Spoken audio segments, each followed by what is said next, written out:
Welcome to the Team Engagement Podcast, where leaders of teams share their insights. We discuss 5 questions in about 10 minutes because leaders know how to be concise. I am excited to welcome our guest today. This is Matt Kaeding. He is the president and CEO of Norhart. And Mike, thank you so much for being on the podcast today. What would you like the people to know about Norhart?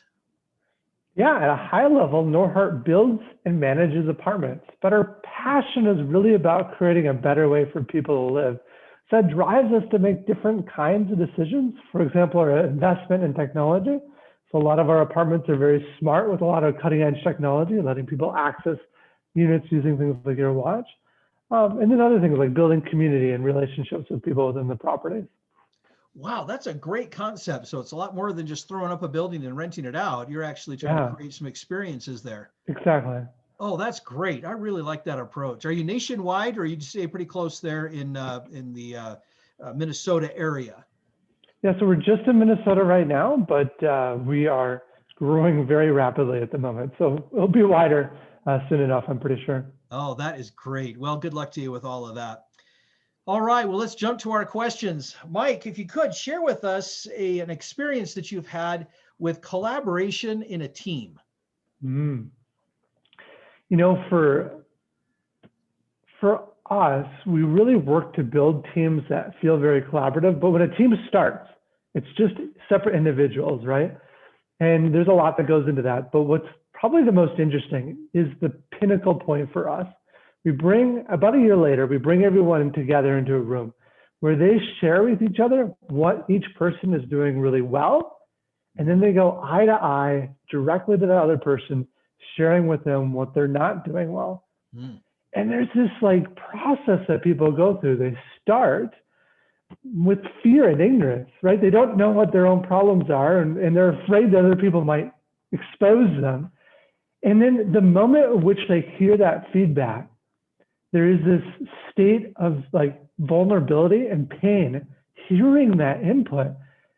But what's magical is what happens afterward, because people realize that everybody else still accepts them despite knowing the issues and faults that they have. And that's really the point at which we see our teams go from just being collections of people to being super bonded and working together to solve complicated tasks.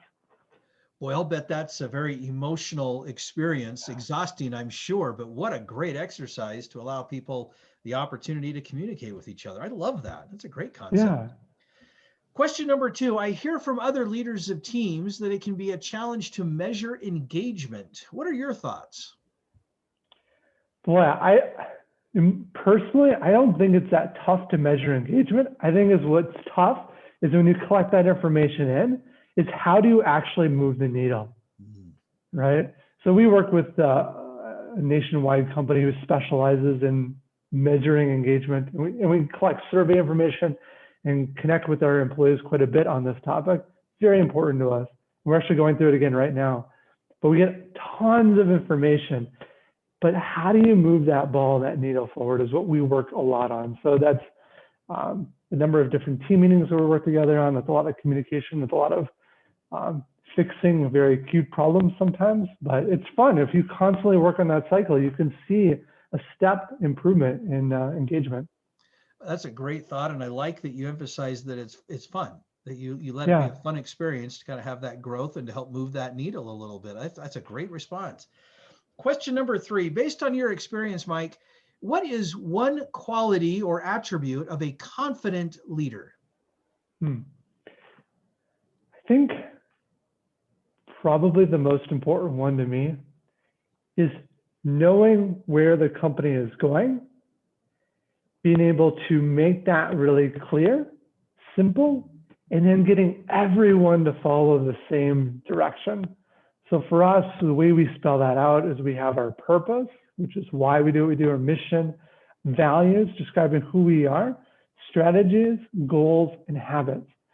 And this is something we communicate and we talk back and forth throughout the teams monthly on to get everyone rowing in the same direction and making the same decisions in the same framework. I think it's so easy to bring people together and everyone has the right intention, but they're rowing a little bit different directions. And the goal is to get that flywheel spinning and get people aligned and all moving the same direction. And that's when you really see some powerful momentum. It sounds like you've got a really good structure in place to help guide you through that whole process, which I think is so important. So that's a great example, and thank you for sharing those comments. Question number 4, can you share with the group an experience of someone who made a difference in your life?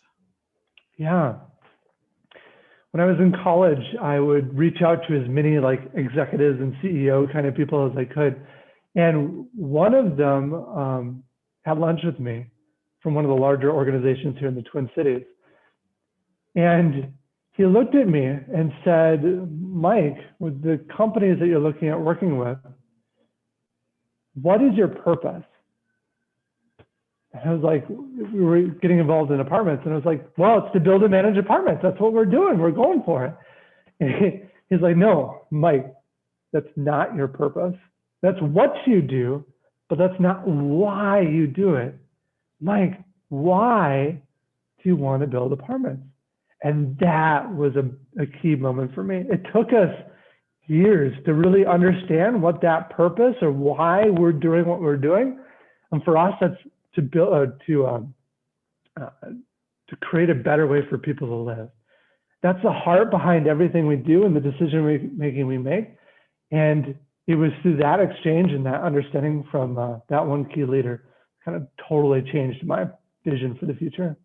Well, and I appreciate the fact that that you did that very thing when we introduced you at the beginning of the episode here. When you talked about what is it that you do, you didn't just say we build apartments. You talked about creating an experience and helping people have a better life, and that's such a bigger that why that you explained was so much better than just saying we build apartment buildings. So I think that you've lived that well. So it truly did have an impact on you. That's fantastic. Well, our last question: tell us about your first job. So the apartment business that I'm in it was a family business. And so even from elementary school, I was involved in the business. But my first job that was not related to the family was actually doing virtual reality research. So it was a while that I wanted to get into that field, and I did some of the work at the University of Minnesota with that. Wow, how about that? That's a new one. I've heard all sorts of different kind of first jobs, but that's a new one. So, that's awesome. Well, Mike, thank you so much for being on the podcast today. How can people find you? You can probably most easily find me on LinkedIn just by searching Mike Kaeding, Kaeding, or going to our website, norhart.com. Great. This is Sean Richards with the Team Engagement Podcast, where leaders of teams share their insights. For more ideas, go to teamengagementpodcast.com. Again, that's teamengagementpodcast.com. And we encourage you to subscribe to the podcast or to the YouTube channel where you can watch the video either way. Thanks so much for joining us today, and have a great day.